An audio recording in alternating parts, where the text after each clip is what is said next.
xəstəlik yenidən qayıda bilən bir xəstəlikdir.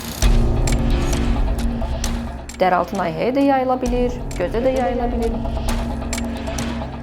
Deməli, bizə YouTube kanalımıza belə bir sual gəlib. Salam doktor, mən bir il bundan qabaq əməliyyatla dəraltı törəmə qasıq nahiyəsindən götürülüb, əkildi, endometrioz ocağı dedilər. Amma sonra yenidən yarandı və bir ildən çoxdur ağrıdan ölürəm, əməliyyat istəmirəm. Artıq ölçüsü balacadır, amma ağrı verir. Və ləkələnmə, normal aybaşı cinsi həyatda yaşaya bilmirəm. Nə edə bilərəm? Endometrioz xəstəliyi haqqında mən YouTube kanalımda danışmışam. Səbəbləri, etiopatogenezi, müalicəsi və s. haqqında. Amma bugün bu mövzuya biraz daha qayıdıb izləyiciləri maarifləndirmək istəyərdim ki, bu xəstəlik yenidən qayıda bilən bir xəstəlikdir və %80-90 hallarda təkrar residiv verir, yəni qayıdır. Tutaq ki, müalicə olundu, əməliyyat olundu. Yaxşılaşma oldu bir müddət və bir müddətdən sonra ya əməliyyat olunan yerdə yenidən təkrari bir ocaq əmələ gələ bilər və yaxud da simptomlar, əlamətlər yenidən qayıda bilər.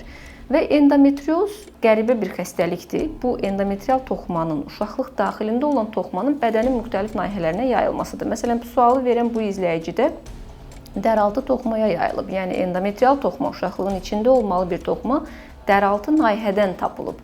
Bəli, dəraltı nahiyəyə də yayıla bilir, gözə də yayıla bilir, burunun selikli qişasına da, düz bağırsağa da və s. daxili orqanlara da yayıla bilən bir xəstəlikdir.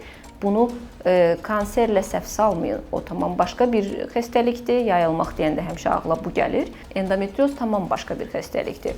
Və sualı verən izləyicidə dəraltı bölgədə tapılıb, həmin o ocaq götürülüb, yenidən yaranıb yerində.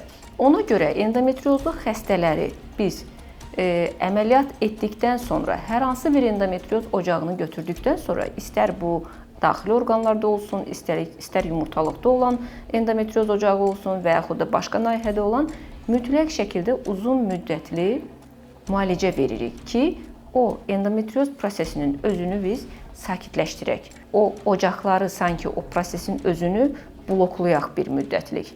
Düzdür, belə uzun müddətli müalicələrdən sonra da residiv halları mümkündür, amma daha az rast gəlinir. Və bu müalicələr, yəni 1 aylıq, 2 aylıq müalicələr deyil, ən az 6 ay, 1 illik müalicələrdir. Yəni, xüsusən də şiddətli endometriozu olan qadınlar üçün. Yəni, bu müalicələr verilməzsə, residiv ehtimalı yüksəlmiş olur. Ona görə, əgər endometrioz problemindən əməliyyat olunursunuzsa, bu istər tutaq ki, yumurtalıqda, cinsiyyət orqanlarında olan endometrioz olsun, istər digər orqanlara yayılmış endometrioz, ocaqlı endometrioz problemi olsun. Bu zaman həkiminizlə bir məsləhətləşin sonrakı müalicələr üçün ki, bu xəstəlik yenidən qayıdıb residiv verməsin. Belə maraqlı sualları dinləmək üçün, suallarınıza cavabları tapmaq üçün YouTube kanalımıza abunə olmağı və bizi müntəzəm olaraq izləməyi unutmayın.